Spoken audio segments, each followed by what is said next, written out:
ఈవేళ మా ఇంట్లో పెసరట్టు వేసుకోవాలనిపించిందండి.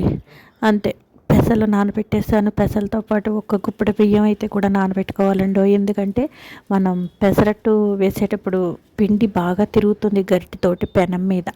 అందుకని బియ్యం కూడా కొంచెం వేసుకుంటాను అనమాట. ఈ విధంగా నేను రుబ్బుకున్నాను.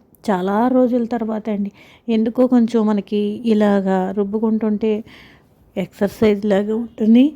ప్లస్ ఏంటంటే మనకి అలవాటు కూడా అవుతూ ఉంటుంది. రోటికి పని చెప్పినట్టు ఉంటుంది కదా.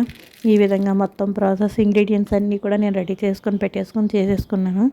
నెక్స్ట్ ఈ అల్లం ఎక్కువ వేసుకోవాలండి. ఉల్లిపాయలు జీలకర్ర మనకు ఉన్న పైత్యమే తగ్గాలి. ముందర అల్లం ఎక్కువే తినాలండి.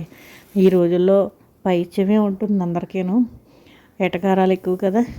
ఈ విధంగా నేను పెసరట్టు అయితే వేసేసుకున్నాను. ఉప్మా నేను అవాయిడ్ చేసేస్తాను. ఉప్మా అని తినను, ఇష్టం ఉండదు కాబట్టి ఉప్మా నేను చెయ్యను.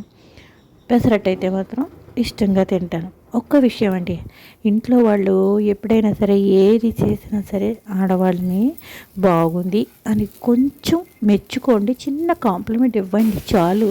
అప్పుడు ఇంకా రుచిగా చెయ్యాలి, ఇంకోటి ఏదో చేసి పెట్టాలి అని అనిపిస్తూ ఉంటుంది.